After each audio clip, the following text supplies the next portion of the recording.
주시고 오늘도 선포된 말씀을 통하여 우리 속에 강력하게 역사하시사 치료되게 하여 주시옵시고 회복되게 하여 주시옵시고 믿음이 더욱더 굳세어지게 하여 주셔서 마지막 시대를 이기며 늘 승리하며 나가게 부족함이 없도록 붙잡아 주시옵소서. 예수님의 이름으로 기도합나이다. 아멘. 마태복음 24장 24절 거짓 그리스도들과 거짓 선지자들이 일어나 큰 표적과 기사를 보이어 할 수만 있으면 택하신 자들도 미혹하게 하리라. 마지막 시대에 일어날 징조에 대해서 예수님께서 제자들과 오늘 우리들에게 주시는 말씀입니다. 마지막 때 환경이 좋지 않고 이 재앙 같은 또 비롯해서 기근, 전쟁 등등 여러 가지 좋지 않은 사회적으로나 경제적으로나 어려운 일이 있으면 우리는 자칫하면 이제 불평과 불만이 일어날 수 있습니다. 그런 불평과 불만 그리고 신앙생활하는 데 있어서 걸림돌들이 많이 생기게 마련입니다. 그러나 그런 것들을 이기고 끝까지 주님 오시는 그날까지 또 믿음을 지켜서 우리가 해야 될 일을 최선을 다해서 하는 것이 우리 믿는 자들이 분명히 해야 될 도리인 줄로 믿습니다. 어떤 목사님이 그런 말씀을 하시더라고요. 은혜를 낭비하지 말라. 은혜를 낭비하지 말라. 그러면서 이제 이스라엘 백성들이 출애굽을 하면서 애굽에서 종살이를 430년 동안을 하고 그리고 홍해를 건너와서 광야에 왔고 결국은 가나안 땅까지 갑니다만 그 홍해를 건너는 종살이를 수백 년 동안 종살이를 하고 이제 그 자녀들은 그 부모의 대가 어땠는지도 가물가물 잊어버릴 정도로 말이 그렇지 400년이 넘어가면 무슨 역사가 남겠습니까? 이스라엘이라는 그 나라 역사는 그저 태어나면 일하고 밤 되면 자고 주는 거 먹고 그것이 계속해서 그들의 아예 그 민족의 그냥 계속 지속되는 일이었죠. 그렇기 때문에 그들의 역사는 400년 동안은 멈춘 역사죠. 뭐 써내려갈 게 없습니다. 뭘 한 게 있어야 써내려가죠. 기껏 뭐 써내려갈 거 하나 있다면 오늘은 바로의 생일이라 고깃국을 먹었다. 이 정도밖에 없을 것입니다. 그런 상황 가운데서 하나님의 크신 은혜로 말미암아 모세를 통하여서 기적과 같이 거기를 빠져나오는데 10가지 재앙과 그리고 홍해를 가르는 그런 놀라운 일들로 말미암아서 정말 전무후무한 하나님의 은혜 속에서 이스라엘 백성들이 출애굽을 하게 되죠. 그런데 그 은혜가 얼마나 큰지 이스라엘 백성들은 홍해를 건너오자마자 함께 하나님께 찬양을 올렸습니다. 그런데 그 은혜를 까먹기 시작합니다. 까먹기 시작하는데 한 3일길 가다가 물이 없으니까 불평을 합니다. 또 며칠 가다가 덥고 춥고 뭐 등등 여러 가지 별의별 불평을 다해서 만나를 내려줬는데 처음에는 맛있더니 맛도 없다. 고기를 좀 먹었으면 좋겠다. 이런 거 먹어가지고 정력이 약해진다. 별의별 소리를 다 하면서 하나님 앞에 불평과 불만을 계속해서 그 은혜가 바닥이 나게 됩니다. 그 은혜가 바닥이 나 결국은 불평과 불만으로 말면서 그들이 일부를 제어하고는 즉 거기서 태어난 자들과 20세 미만의 아이들 외에는 가나안 땅을 들어가지 못하는 그런 어이없는 일이 일어나고 맙니다. 여러분 우리가 구원은 은혜로 받습니다. 이 구원의 은혜가 여러분에게 날마다 확장되어서 그 구원의 은혜로 말미암은 믿음이 생겨서 하나님이 주신 놀라운 축복의 길에 항상 서 있을 수 있기를 주님의 이름으로 축원합니다. 우리도 마찬가지입니다. 하나님이 주신 은혜 제일 먼저 구원의 은혜죠. 그리고 우리가 살아가면서 얼마나 많은 은혜를 우리가 체험합니까? 근데 그 은혜를 조금 힘들고 어려워서 하나님이 응답을 안 하는 것 같은 그런 때에 또 환경이 좀 나빠질 때에 그리고 세상에 돌아가는 것들을 봐서 볼 때에 내가 하는 일들과 맞지 않아서 자꾸 내가 하는 일이 실패당할 때 그럴 때 자칫하면 하나님이 받았던 은혜를 우리가 까먹기가 쉽단 말이죠. 그럴 때라도 하나님 내가 환난과 고난과 역경과 실패의 자리에 간다 할지라도 나는 하나님이 분명히 살아계심을 믿습니다. 그리고 이 자리에서도 하나님이 하실 일이 분명히 있는 줄로 믿습니다. 항상 말씀을 드리듯이 요셉이 옥에 갇혔지만 거기서도 하나님은 일하시는 중이었거든요. 그러니까 우리는 어떤 힘듦과 어려움이 오고 기쁘든지 즐겁든지 마찬가지입니다. 어디에서든지 이게 우리가 하나님이 우리를 사용해 나가는 그 일들 속에 있어야 된다는 것을 인식하고, 그래서 불평과 불만이 아니라 하나님 감사합니다. 이 자리를 통해서 또 하나님이 나를 통하여 하실 일이 무엇이지요? 그 일을 한번 제가 기대해 봅니다. 여기서도 옥에 갇혀 있을 때 옥터가 흔들리고 착고가 풀어지는 그런 기적을 체험한다면 한번 옥에도 가볼 만하지 않겠습니까? 그것과 마찬가지로 우리에게 고난과 힘든과 어려움이 온다 할 때도 그 자리에서 하나님 살아계신 은혜를 체험하고 기적까지 체험된다면 우리는 결단코 우리의 힘듦과 어려움이 결국 우리에게 손해가 되지 않는다는 것입니다. 근데 만약에 거기서 불평과 불만으로 말면서 하나님이 하실 일을 하지 못하게 되면 우리는 엄청난 손해를 보게 되는 것이죠. 그래서 은혜를 낭비하지 말라라고 어떤 목사님이 말씀하시는데 참 일리가 있는 말씀이다 라고 생각을 해봤습니다. 우리는 그래서 세상이 이렇게 돌아가는 눈으로 보이는 이런 것들에 속지 말고 그 속에서부터 일하시는 하나님의 뜻이 무엇인지를 잘 아는 게 이게 하나님의 자녀로서의 특권이요, 하나님의 자녀로서 또 우리가 분명한 도리라 라고 말씀드릴 수 있죠. 야고보서 1장 6절을 보면 오직 믿음으로 구하고 조금도 의심하지 말라. 의심하는 자는 마치 바람에 밀려 요동하는 바닷물결 같다라고 그랬어요. 그리고 오늘 본문에도 마태복음 24장 24절도 그랬지만 같은 말씀이 마가복음 13장 21절에도 있는데, 그때 사람이 너희에게 말하되 보라 그리스도가 여기 있다, 보라 저기 있다 하여도 믿지 말라라는 같은 말씀이 마태복음과 마가복음에 있습니다. 오늘 우리들이 올바로 분별해 나가는 데 있어서 가장 이 땅에 중요한 것은 첫째, 우리가 오늘 여기 성경에 보면 선지자의 정이라고 이렇게 시작해 나가는데 선지자를 잘 만나야죠. 지금 뭐 선지자라고 그러지 않고 이제 목사님 이렇게 말하죠. 그래서 영적으로 교회를 잘 이끌고 나갈 수 있도록 성도들과 하나가 되어서 온전한 교회를 세울 수 있도록 분별하고, 그리고 하나님이 기뻐하시는 뜻이 무엇인지를 잘 알아서 성도와 주의 종이 하나가 되어서 온전한 교회를 세워나가는 것, 이게 마지막 때 굉장히 중요한 일이다. 힘들고 어려운 일은 믿지 않는 사람에게도 다가옵니다. 그러나 그들은 절망이요 포기지만 우리는 힘들고 어려운 가운데서도 우리는 거기서도 하나님의 뜻을 발견할 수 있으니 이게 축복인 것입니다.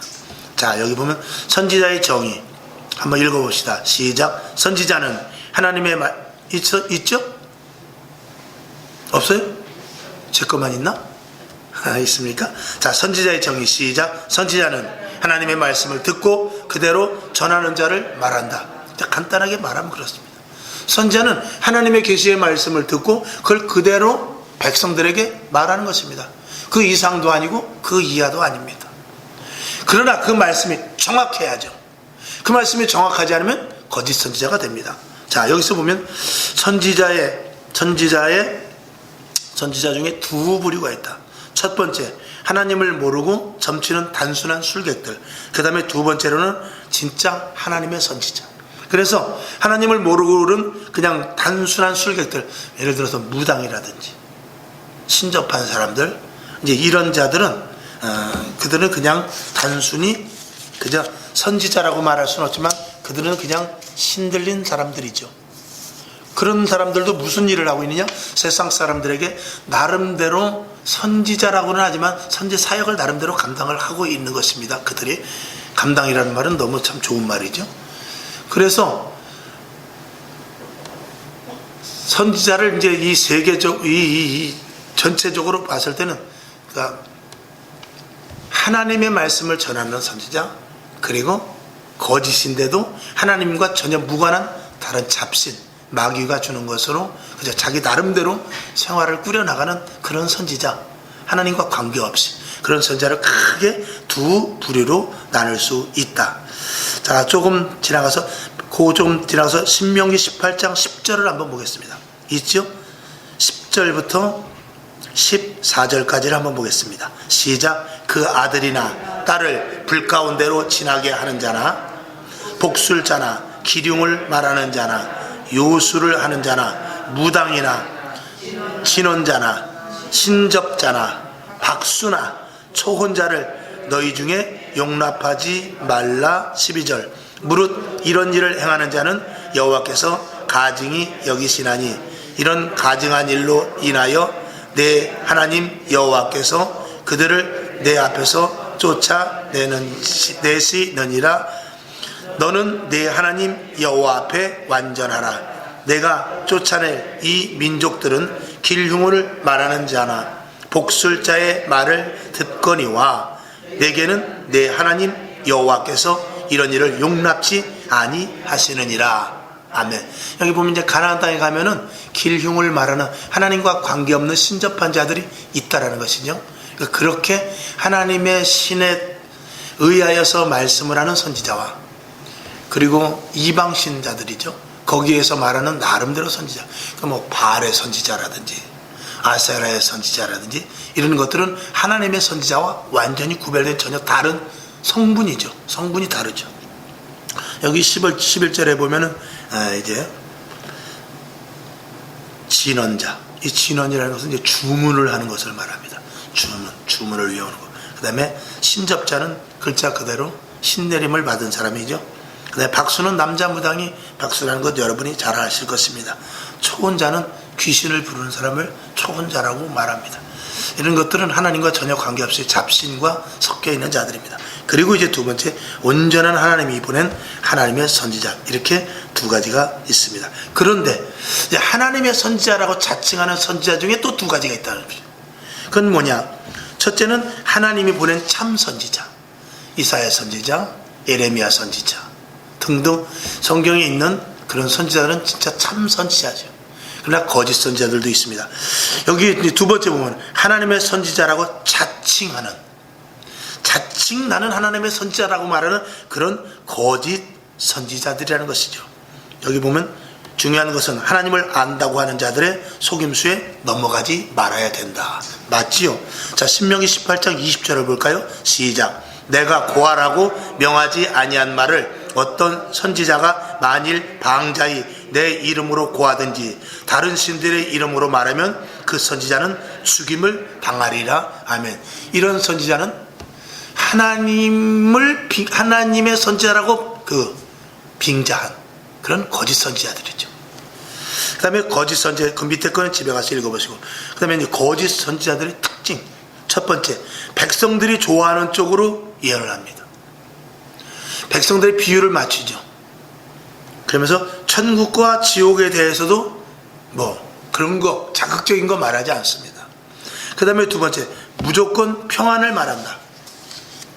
여기서 평안을 말한다는 이제 백성들이 좋아하는 쪽과 더불어서 평안을 말한다는 것은 위급한 가운데서도 이들은 엉뚱한 이야기를 하는 자들입니다. 에레미야 시대 때도 마찬가지죠. 에레미야 선지자는 뭐라고 그러냐면 이제 이 남유다는 북이스라엘이 아수르로 끌려간 것 같이 남유다는 바벨론으로 끌려가게 될 것이다. 이렇게 말했는데 거짓 선지자들은 뭐라고 그러냐면 평안하다. 절대로 그런 일이 없을 것이다 하면서 오히려 에레미야 선지자를 핍박을 했지요. 그래서 무조건 평안을 말합니다. 그 다음에 세 번째는 한편으로 반대로 또 완전하게 아주 겁을 주는 선지자가 있습니다. 겁을 줘가지고 저주만 내배는 그런 선지자들도 있습니다. 그래가지고 백성들을 겁을 주고 그래서 자기의 유익을 챙기는 그런 선지자들도 있습니다. 근데 우리가 이제 거짓 선지자들을 분별할 수 있어야 되죠. 분별하지 못하면 안 되죠. 첫째, 거짓 선지자들은 복수를 한다. 이 복수라는 것은 이제 점을 치는 것인데, 우리가 하나님의 말씀이 이래 하더라, 내가 하나님께 계시를 받았는데, 이렇게 하면서 점쟁이 노릇하는, 즉 요즘 흔히 하는 말로 예수 무당이 있다, 이런 것입니다. 이런 자들이 굉장히 많이 있죠.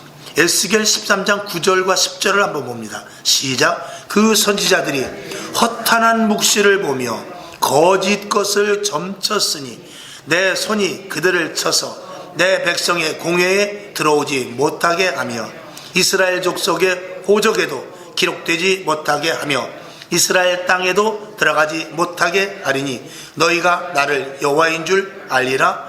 이렇게 칠 것은 그들이 내 백성을 유혹하여 평강이 없으나 평강이 있다 함이라. 혹이 담을 쌓을 때에 그들이 회치를 하는도다. 아멘. 여기 보니까 이들은 점장이와 같이, 그죠? 괜찮다고, 내가 계시를 받았는데 하나님이 절대 이 유다를 그냥 두지, 절대로 끌려가게 하지 않을 것이다 등등 이런 엉뚱한 거짓을 말하고 있는 것입니다. 그것을 이제 에스겔에서도 에레미야 선지자가 했던 말을 비슷하게 10절에 보면 평강이 없으나 평강이 있다라고 거짓말을 한다는 것입니다. 그러니까 어느 시대나 그런 선지자들이 있다라는 것입니다. 지금도 있을까요, 없을까요? 지금도 마찬가지입니다. 지금도 앞으로 평안해질 것이다 라고 말하시는 분이 있을 것이고, 아니야 점점 어려워질 것이다 라고 말하시는 분들이 있습니다. 그러나 어떤 것이 정말 옳습니까? 어떤 것이 옳을까요? 여러분들이 그런 것들을 잘 분별할 수 있어야 됩니다. 근데 우리가 분명히 하나 알아야 될 것은, 자, 군인이 전쟁이 안 날 것이다 라고 생각해서 전쟁이 안 날 텐데, 그리고 훈련을 게을리하면 어떻게 됩니까? 그러면 즉시 전쟁이 일어납니다. 왜? 전쟁은 언제 일어나죠? 한쪽의 상대방이 현저히 약해질 때 전쟁은 일어나는 거예요. 둘 다 똑같이 강하게 가면은요, 서로 견제를 하지 전쟁을 못 합니다. 근데 한쪽이 약해지는 모습이 보이기 시작하면 바로 즉시 전쟁이 일어나게 됩니다. 영적인 것도 마찬가지입니다. 그래서 군인이 있는데, 야, 저 나라 보니까 전쟁 안 할 것 같아. 그러니까 걱정하지 마. 그리고 우리가 무장을 해제해버리면은 어떻게 됩니까? 그러면 먹히는 거예요. 저쪽에서 전쟁할 마음이 설사 없다 할지라도 이쪽이 약해지면 그냥 두겠습니까? 당연히 와서 덥석 먹어버리죠. 그러나 저 녀석이 언제 전쟁할지 모른다 라고 생각하면서 계속 훈련하고, 계속 완전 무장하고, 계속 정말 대비를 한다면 저쪽에서 전쟁을 한 마음이 있다 할지라도 감히 쳐들어오지 못하게 되죠. 그럼 우리들의 자세는 어떻습니까? 우리가 앞으로 시대가 더 악해질지 아니면 평온이 올지 모르지만 우리는 무엇을 준비해야 돼요?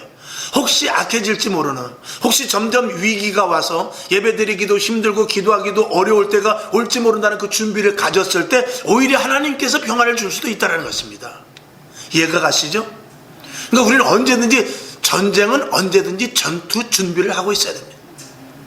지금도 우리가 이렇게 온전히 예배드리는 것은 군인들을 믿고 지금 우리가 예배드리는 것입니다. 북한을 믿고 예배드리는 게 아니에요. 북한에서 안 들어오겠지 하고 안 쳐들어오겠지 하고 예배드리는 것이 아니라 우리 군인이 막아주겠지 하고 예배드리는 것입니다. 그렇지 않겠어요? 그러니까 우리는 군인들을 위해서 세금을 내는 거예요. 무기도 산다고 그러면 아무 소리 안 하는 거고, 군인들에게 후생복지를 잘한다고 해도 아무 소리 안 하는 것입니다. 왜 그렇죠? 북한이 쳐들어오면 누가 막아줘야 되냐? 대한민국 군인이 막아줘야 되기 때문에 그렇습니다. 우리는 안일하게 북한에서 쳐들어오지 않겠다고 한다면 그건 우리는 오산은 있죠. 우리는 항상 언제든지 우리 군인들이 좀 강하길 원한다, 그쪽에서 안 쳐들어온다는 마음을 가지고 있었다 할지라도 우리는 강력해야 된다는 것이죠. 뭐 예를 들어서 저 스위스 같은데, 그런데 뭐로 그 군인을 세우겠어요? 그런데 군인도 필요 없지 않습니까? 그러나 스위스 군인이 스위스에도 얼마나 국방비가 많이 나가는지 몰라요. 왜 그렇죠? 스스로 지킬 수 있을 때 지켜야 되기 때문에 그런 것입니다. 저와 여러분 영적으로 마찬가지입니다. 제가 항상 말씀을 드리면 기도할 수 있을 때, 오늘도 이전에 나와서 예배드리는 분들 예배드릴 수 있을 때, 성경 한 장이라도 볼 수 있을 때 계속 성경 보고 기도하고, 그리고 감사할 수 있을 때 감사하고, 계속해서 감사해야 우리가 어떤 위급한 상황이 온다 할지라도 능히 이겨낼 수 있다는 것이죠. 그래서 거짓 선지자들은 복수를 한다. 복술. 그 다음에 두 번째, 하나님의 말씀이라면서 자신을 지키지 않는 사람들이 많습니다. 그건 뭐냐면 선지자들의 성품이라고 써놨는데, 이게 참 문제가 뭐냐면은 하나님의 말씀을 선포하면서, 저와 여러분도 마찬가지입니다. 하나님의 자녀라고 하면서 우리의 성품이 하나님의 성품, 거룩한 성품을 담지 못하면 우리는 가짜 성도가 될 수밖에 없는 것이죠. 그러니까 저도 항상 이 마음속에 이 답답한 게 뭐냐면, 하나님, 제가 좀 더 변화해야 되는데요, 더 달라져야 되는데요, 더 나는 죽고 예수로 살아야 되는데 어떡하죠? 날마다 이제 그 기도인 것입니다. 그래서 더 깨끗해지고 더 정결해지고 더 하나님 보시기에 합당한 그릇이 돼야, 그래야 하나님이 은사도 은혜도 축복도 채워주시거든요. 하나님은 큰 그릇 작은 그릇을 쓰는 것도 중요하지만 하나님이 진짜 쓰시는 그릇은 깨끗한 그릇이거든요. 집에 아무리 좋은 본 차이나보다 더 좋은 본 차이나가 있다 할지라도 손님이 갑자기 들이닥쳤어요. 그 그릇이 깨끗하지 않으면 천상 무엇을 써야 되냐? 그냥 일회용을 쓸 수밖에 없는 거예요. 하나님이 우리를 쓰시는 것도 마찬가지입니다. 내가 아무리 능력이 있고 내가 아무리 예전에 성령 충만해서 한번 기도할 때마다 놀라운 기적이 일어난다 할지라도 그 사람의 성품이, 그 사람이 온전히 변화되지 않으면 하나님은 쓰시지 않을 수 있다는 것이죠. 아니죠, 안 쓰죠. 처음엔 하나님이 속는다고 하는 말은 좀 이상하지만 하나님이 속으면서 쓰실지도 모르겠어요. 그냥 봐주는 거죠. 에이, 변화되겠지. 그러나 끝까지 변화되지 않고 끝까지 그 더러운 행세, 더러운 그릇을 계속 가지고 있다면 하나님은 그를 통해서 하실 일이 없게 되는 것입니다. 축복도 마찬가지입니다. 축복은 하나님께서 주셔서 최선을 다하는구나, 나름대로 열심을 하는구나, 내가 이 복을 주리라 라고 준비하고 있는데, 나름대로 그 하는 행동이 점점 어느 시점에 가서부터 서두에 말씀을 드린 대로 은혜를 자꾸 까먹고 불평하고 그런다면 하나님께서 예비하신 축복을 줄 수가 없게 되는 것이죠. 자, 그래서 선지자들의 성품인데 여기 그 이해를 이사야 28장 7절에서 잘 써놨습니다. 자, 한번 이사야 28장 7절을 다 같이 보죠. 시작. 이 유다 사람들도 포도주로 인하여 옆걸음치며 독주로 인하여 비틀거리며 제사장과 선지자도 독주로 인하여 옆걸음을 치며 포도주에 빠지며 독주로 인하여 비틀거리며 이상을 그릇 풀며 재판할 때 실수를 했다 그랬습니다. 누가요? 이스라엘 백성들도 그렇고 즉 유다인들도 그렇고 제사장들도 그렇고 다 그랬다는 것입니다. 선지자들 술에 취했다는 것입니다. 그래가지고 헛소리를 하더라는 것이죠. 물론 여기에 술 먹었다는 것은 진짜 술도 있지만 결국은 다른 데 취해 있다는 것입니다. 예수 믿는 사람이 하나님의 말씀과 교회를 생각하는 것보다도 다른 데 엉뚱한 목적을 둔다. 그렇게 된다면 그것도 역시 술 취한 것과 다를 바가 없게 되는 것이죠. 성경은 보면은 술 취하지 말라고 그랬죠. 방탕한 것이니 오직 성령의 충만함을 입으라 그랬습니다. 그것은 술을 취하면 누구에 끌려가느냐? 술에 의해서 사람이 끌려가기 때문에 그렇습니다. 그러니까 성령에 취하면 성령에 의하여 끌려가기 때문에, 처음에 사람이 술을 먹지만 그 다음에 술을 먹고 그 다음에 술이 사람을 먹어버린다는 말도 있지 않습니까? 그러니까 술 먹은 사람은 감각도 없어요. 술 먹은 사람은 술이 가자는 대로 가는 것입니다. 전봇대에 부딪혀도 아픈 줄도 모르고. 그러니까 이 선지자들이, 제사장들이 술에 취했다는 것은 도저히 앞뒤를 가리지 못하고, 그러니까 여기 뒤에 있는 대로 이상을 그릇 풀며 하나님께서 가르쳐 주신 것에 대하여서 이게 술이 취했으니 생각이나 납니까? 그러니까 대충 예전에 하던 대로 예언해버리고 그 다음에 재판할 때도 실수를 한다. 참 이런 일들이 일어나면 안 되겠죠. 그 다음에 세 번째 보면 악한 일에, 편법이나 거짓에 동참을 하는 그런 선지자들이 있을 수 있습니다. 그러니까 이 시대에 보면은 목회자들 가운데서도 참 지금 안타까운 것은 좌우로 많이 나눠져 있어서 그게 참 안타깝습니다. 좌우로 나눠질 것이 아니라 그냥 성경을 놓고 성경에다 집중하면 되거든요. 좌도 아니고 우도 아니고 오직 우리는 하나님의 말씀대로 나가면 되는데, 이런 좌로 우로 치우치게 되는 것들을 많이 보면서 이게 참 안타까운 일이 아닐 수가 없는 것이죠. 이 발람 선지자의 예를 보게 되는데, 베드로후서 2장 15절과 계시록 2장 14절에 보게 되면 불의의 삭을 사랑했다고 그랬어요. 불의의 삭, 공짜로 생기는 것. 이 목회자가 돈에 대해서 한번 치우치기 시작하면은요, 거기서 헤어나기가 어렵습니다. 돈과 여자. 그러니까 왜 돈과 여자라고 그러냐면 세상 사람들도 돈과 여자에 빠지면 나오기 어렵습니다. 근데 왜 목회자나 거룩한 백성들도 그럴 수 있느냐? 이미 하나님의 백성이 하나님이 주시는 그 은혜와 하나님이 주시는 성령의 인도하심을 잃어버리면 누가 되느냐? 세상 사람들이 돼버리기 때문에 그렇습니다. 그러니까 우리가 세상 사람들이 되지 않는 것은 우리 안에 주님이 계시고 우리가 거룩한 백성으로서 나름대로 어떤 체제를 갖추고 있기 때문에 그렇지, 우리 안에서 거룩이 빠져나가고 우리 안에서 성령의 인도하심이 점점 사라진다면 우린 누구와 같이 되냐? 세상 사람들과 똑같이 된다 그 말입니다. 그러니까 똑같이 우리도 여자나 돈에 빠져버릴 수밖에 없는 그런 존재가 되는 것이죠. 뭐 여목회자들 같은 경우에 사치에 빠진다든지 이런 것들은 다 그게 세상 사람들과 똑같은 모습으로 가버렸다 그런 뜻인 것입니다. 그래서 악한 일, 편법이나 거짓 여기에 동참해서는 안 되는 것이죠. 열왕기상 22장에 보게 되면 미가야 선지자가 역시 나오는데, 미가야 선지자가 올바르게 하나님의 말씀을 선포했지만 역시 거기서도 거짓 선지자들이 어디에 편승을 했냐면 아합 왕이라는 무시무시한 그 왕, 정말 아주 그 이세벨 부인의 그 강력한 어떤 그 뒤에서 그 속삭임으로 말미암아서 이 아합 왕이 아주 강력한 정말 못된 정치를 합니다. 공포의 정치를 하죠. 근데 거기에 아부하는 하나님의 종이라고 하는 하나님의 선지자들이라고 하면서 아합 왕 밑에서 아부하는 선지자들이 엄청 많이 있었다라는 것입니다. 그러면 앞으로 이 시대에도 그런 일이 없겠는가 라고 생각해 볼 때 우리는 굉장히 조심해야 될 부분입니다. 지금도 정권에 휘둘리든지 아니면 이 정권의 어떤 앞잡이까지는 아니더라도 뭐 등등 해서 이렇게 그런데 편향된 분들이 없지 않아 있는 것들을 보게 됐을 때 정말 목회자로서 답답한 일이 아니다, 답답한 일이 아닌가 그런 생각을 해보게 됩니다. 그래서 이제 뭐 WCC라든지 이번에 뭐 공수처 통과가 됐지만 공수처, 그다음에 동성애 차별금지법 이런 것들에 대해서 아주 엊그저께 얼마 안 됐어요. 정의사제구현단 그 천주교하고 또 기독교 몇 단체하고 그다음에 중도라고 이 몇 단체가 나와가지고 이 공수처법 이거 통과해야 된다. 그리고 차별금지법 빨리 통과해야 된다. 그러고 나와서 저기를 했다니까, 찬성 시위를 했다니까요. 거기에 목회자가 있단 말입니다.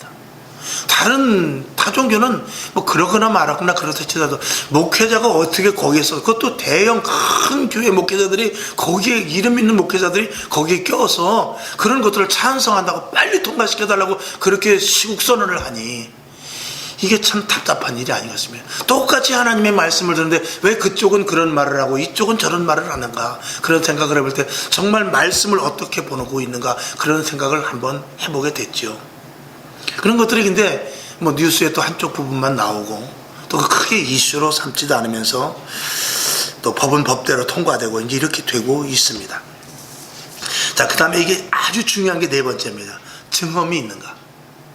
증언이라는 것은 이는 매우 중요한데 정말 하나님의 말씀인지 경험된 선지자인가를 묻는 것으로 속기 쉬운 케이스다. 자, 신명기 18장 21절 22절을 다 같이 봅시다. 시작. 내가 혹시 심중에 이르기를 그 말이 여호와의 이르신 말씀인지 우리가 어떻게 알려하리라. 만일 선지자가 있어서 여호와의 이름으로 말한 일에 증언도 없고 성취함도 없으며 이는 여호와의 말씀하신 것이 아니요 그 선지자가 방자히 한 말이니 너는 그를 두려워 말지니라. 아멘. 예언을 했는데 예언이 이루어지지 않았어요. 그러면 가짜라는 것이죠. 그거 당연히 알죠. 그런데 문제는 뭐냐? 그들이 기적을 행하는 데 문제가 있습니다. 그들이 귀신의 영을 받아가지고 표적이 나타나는 데 문제가 있습니다. 그럴 때 이제 결국 그래서 우리가 가장 중요한 것이 뭐냐? 그들이 기적이 일어나고 하나님의 이름을 빙자를 해서 지금도 이단 같은 데 그런 데 많잖아요. 뭐 이초성 목사라든지 이렇게 보면 얼마나 많은 기적이 일어납니까? 그러나 그런 것들을 우리가 어떻게 해야 되냐? 분별하지 못하면 알지 못하는 것입니다. 그래서 잘 분별해야 되고, 내가 분별할 수 없으면은 그 분별할 수 있는 목사님의 말씀을 잘 우리가 들어야 되죠. 그래서 마지막 때 교회를 잘 만나야 됩니다. 저도 거기에 대한 막중한 책임감을 가지고 있기 때문에 항상 그것을 위해서 기도하고 있는 것이죠. 그건 성도가 100명이고 1000명이고 1명이고 2명이고 그 문제가 아니라 한 명의 성도라 할지라도 나와 함께 한 교회를 세워나가는 데 있어서 나 때문에 그 성도가 내가 잘못 가리킴으로 말해서 둘 다 지옥 간다면 그건 보통 일이 아니지 않습니까? 하나님의 말씀을 잘못 풀어서 곡해해가지고 그러면은 둘 다 지옥 가게 되는데, 나뿐이 아니라 엉뚱하게 신앙생활 열심히 했는데 그것이 가짜가 되고 잘못된 길로 가서 결국은 둘 다 지옥 간다. 이건 큰 일이 아닐 수가 없는 것 아니겠습니까? 그래서 마지막 시대는 정말 우리가 미혹의 영에 흔들리지 않도록 깨어서 기도해야 된다. 이것이 굉장히 중요합니다. 한번 언젠가 제가 예를 드렸는데, 그저께 민수하고도 얘기하다 말았는데, 이 컵에다가, 이게 이제 유리컵이라고 칩시다. 그럼 여기다가 이렇게 볼펜을 담그게 되면은 옆에서 보면 이 물 때문에 볼펜이 어떻게 되죠? 굴절돼서 꺾여져 보이죠. 꺾여져 보이는 게 당연합니다. 그러면 여기다 이제 볼펜을 넣고, 자, 여러분 이 속에 있는 볼펜이 휘었습니까? 똑바로 됐습니까? 라고 물어보면은 정답은 뭐냐? 그거는 그 컵이 동그랗기 때문에 굴절이 됐고, 그리고 물이 이렇게 그 밀도가 틀리기 때문에 물에 들어가서 이렇게 비춰지는 게 상이 다르기 때문에 꺾어져 보이는 것이지 실제로는 아니다라고 해야 맞아요. 그렇죠? 그런데 지금은 어떻게 하느냐? 여기에다가 의도적으로 약간 꺾어진 걸 넣는 거예요. 이 속에다가 살짝 꺾어진 걸 물에서부터 꺾어지게끔 딱 갖다 놓습니다. 그리고 그걸 가지고 여러분 이게 꺾어졌습니까? 안 꺾어졌습니까? 물어보면 안 꺾어졌더라고 다 이야기를 해요. 그게 맞기 때문에. 근데 그 사람이 그걸 끓여봐요. 잡아요. 꺾어졌잖아요. 그랬을 때 원래는 거기 넣으면은 똑바른 것도 꺾어지는데 거기 그 질문자께서 일부러 꺾어진 것을 넣었군요 라고 우리는 아니까 그렇게 말하지만, 이것이 어떤 우리가 처음 맞이하는 문제 속에서 애당초 그걸 곡해하려고 일부러 꺾어진 것을 넣었을 때는 이 물속에 들어간 것은 물속에 들어갔기 때문에 꺾어진 것이 아니라 물속에 들어가도 꺾어지지 않고 그냥 꺾어진 것을 넣었기 때문에 꺾어져 보일 뿐이다라고 잘못하면 왜곡된 현상을 배워버리게 된단 말입니다. 이해가 가시죠? 그런 세상이에요 지금이. 그래서 어떤 게 옳은지를 모르는 시대가 된단 말입니다. 그러니 처음부터 꺾어진 것을 갖다 놓고 그것을 처음 접하는 사람에게 보여서 이 물속에 들어가도 꺾어지는 것이 아니라 여기 꺾어져 있기 때문에 물속에 들어가서 꺾어진다는 걸 전혀 모른단 말입니다. 그러면 나중에 물속에 들어가면 꺾어진다는 것을 이해시키기 위해서, 바른 것을 알려주기 위해서는 굉장히 어려운 것입니다. 그러니까 이 하나님의 말씀도 서서히 이게 처음 신앙자를 또 교회에서 하나님의 말씀을 아멘으로 받아들이면서 서서히 이 목회자들이 잘못 가르쳐서 어느 것이 진짜인지 가짜인지 모르는 가운데 고착화돼서 이 꺾어진 것으로 됐을 때 그것을 고치기는 어려운 것입니다. 목회자도 마찬가지입니다. 내가 알고 있는 것이 진짜 이게 다인 줄 알고, 내가 알고 있는 것이 이 말씀이 옳은 줄 알고 가르쳤는데 나중에 이것을 고친다면 이거 굉장히 어렵습니다. 다른 사람들이 목사 그거 아니야, 거기다 꺾어진 것을 넣었기 때문에 그렇지 실질적으로 물에 들어가면 꺾어 보이는 게 맞아 라고 말해도 저는요 그렇게 않다라고 계속해서 말하다가 어느 시점까지 가서 그것이 증명되고 오랜 시간이 걸려야 그게 밝혀질 수도 있다는 것입니다. 그렇게 되면 굉장히 어렵죠. 그래서 지금 기성세대와 지금 신세대와 충돌이 바로 그런 것이에요. 제가 언제도 말씀을 드렸습니다만 이제는 낙태법이 통과가 돼가지고 마음대로 낙태를 하는 것. 그러면 지금 아이들은 임신을 해서 원치 않은 아이를 가질 때는 낙태를 하는 게 맞나 보다라고 그냥 필연적으로 그렇게 하는 것입니다. 그런 애들에게 성경을 들이대고 성경엔 그렇게 되어 있지 않다 그러면 이 성경이 틀렸지 이렇게 말하는 것입니다. 그러면 그 성경에 맞는다는 것을 가르쳐주기는 굉장히 오랜 시간이 걸립니다.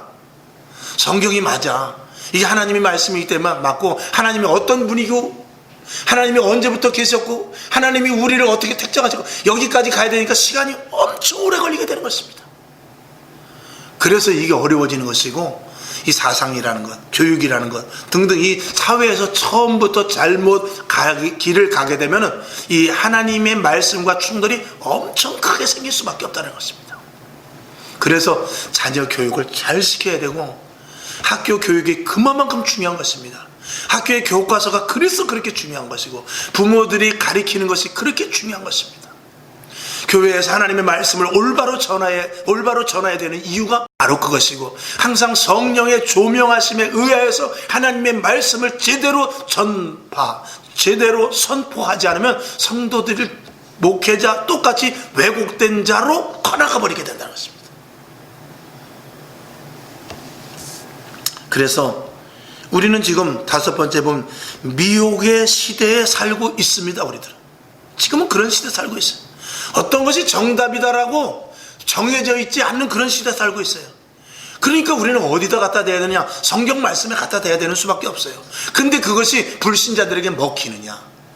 그거를 알게 하기는 너무나 어렵습니다. 자, 성경을 한번 보죠. 요한복음 15장 26절 시작. 내가 아버지께로서 너희에게 보낼 보혜사 곧 아버지께로서 나오시는 진리의 성령이 오실 때 그가 나를 증거하실 것이요. 아멘. 보혜사 성령, 그 성령이 진리의 것을 가르쳐 준다고 그랬어요. 그 다음에 고린도전서 2장 10절 시작. 오직 하나님이 성령으로 이것을 우리에게 보이셨으니 성령은 모든 것 곧 하나님의 깊은 것이라도 통달하느니라. 고린도전서 2장 14절 육에 속한 사람은 하나님의 성령의 일을 받지 아니하나니 저희에게는 미련하게 보이며 또 깨닫지도 못하나니 이런 일은 영적으로야 분별함이니라. 아멘. 그러니까 성령 받아야만 하나님의 말씀이 믿어져요. 성령 받아야만 세상 것과 하나님의 것이 구별이 있을 때 하나님의 것이 맞구나라고 말할 수 있다는 것입니다. 그러니까 마지막 때 성령 충만하지 않으면 세상 지식과 충돌해서 절대로 하나님의 말씀이 세상 것을 이기지 못할 수 있는 그런 일이 생기는 것입니다. 젊은이들에게 말씀이 들어가질 않습니다. 젊은이들에게 하나님의 말씀이 이것이 옳다라고 말해봐야 그들은 먹히질 않습니다.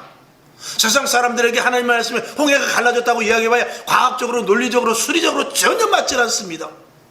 그렇기 때문에 그것을 이해시키는 데 있어서는 무지무지한 오랜 시간이 걸리게 되는 것입니다. 그러나 그것을 깨닫게 하는 것이 무엇이냐? 성령 충만밖에 없습니다. 성령을 받으면 하나님 계심이 분명히 믿어지고, 성령을 받으면은 예수님이 날 위해 십자가 못 박혀 죽은 것이 알아지고 깨달아지고 눈물이 나오고 천국과 지옥이 있음을 분명히 느껴지게 되는 것입니다. 말씀을 마치죠. 이 세상은 두 가지의 세상입니다. 하나님께서 천지를 창조하실 때에 육의 세계, 눈에 보이는 것만 창조하신 것이 아니라 보이는 영적인 세계도 함께 창조했어요. 하나님은 영이시기 때문에 영적인 세계에 계셔요. 우리는 육신의 세계에 있습니다. 근데 다른 짐승과 다르게 하나님은 사람에게 영을 부어줘서 영적인 것과 육적인 것을 다 취할 수 있는 그런 구조로 만들어 놓으셨어요. 그러니까 사람이 영적인 세계를 모르면 그 사람은 반쪽 사람입니다. 엄밀히 말하면 영적인 것이 부분이 더 크기 때문에 반쪽이 아니라 10분의 1도 못 되는 생을 사는 것이죠. 그러나 이 유물론자들은 영의 세계를 전혀 모르게 하고 육적인 것이 다라고 계속해서 주입하고 가리키게 되는 것입니다. 그리고 영적인 세계를 아예 모르게 하죠. 영적인 세계를 알아서 하나님의 세계를 알게 되면 이 영적인 세계 속에서 육적인 세계가 존재하는구나라는 것을 알기 때문에 그렇습니다. 그래서 마귀는 자꾸 영적인 것들을 막아버리는 것입니다. 그리고 어디까지만 가게 하냐? 혼적인 정도까지만 가게 해서 지식을 넣습니다. 경험을 넣습니다. 그리고 과학을 넣고 거기다 논리를 넣어서 그 정도까지만 알고 그 안에 영적으로 들어가는 것은 못하게 하는 것이죠. 그래서 지식이 많아지고 그 다음에 과학과 논리가 이 머릿속에 쌓일수록 영적인 사람이 되기가 더 힘든 부분이 바로 그런 것입니다. 언제 그런 부분에 대해서 제가 또 좀 세밀히 한번 말씀을 드리겠습니다.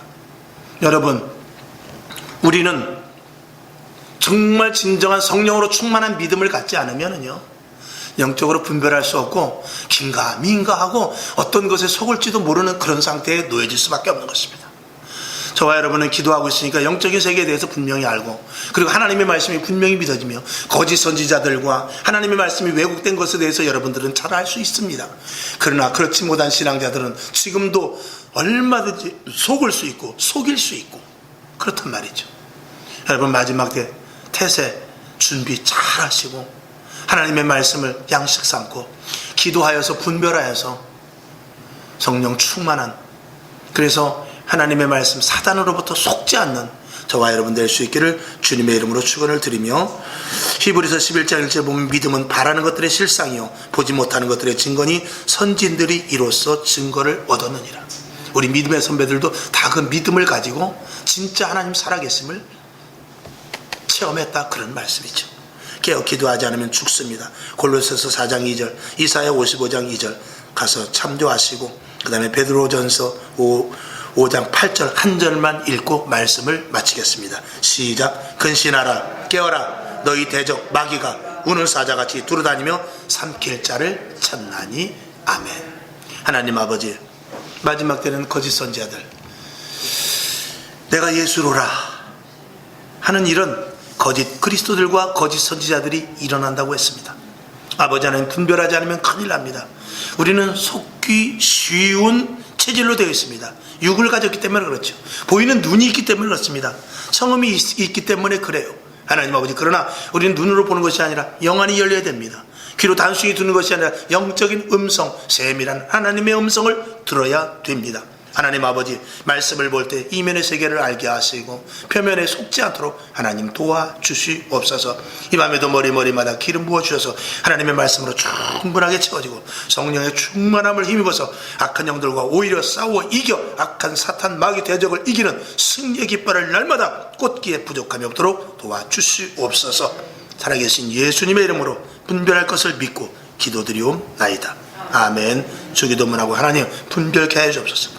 주의 종을 위하여 기도합니다. 하나님, 목사님 온전히 분별하여 말씀 잘 전하게 하여 주시옵시고 교회마다 오직 하나님의 말씀만 그대로 선포되어서 든든한 교회, 주님이 기뻐하시는 교회로 세워지게 나가게 하여 주시옵소서. 이렇게 기도하고 일어나시기를 바랍니다.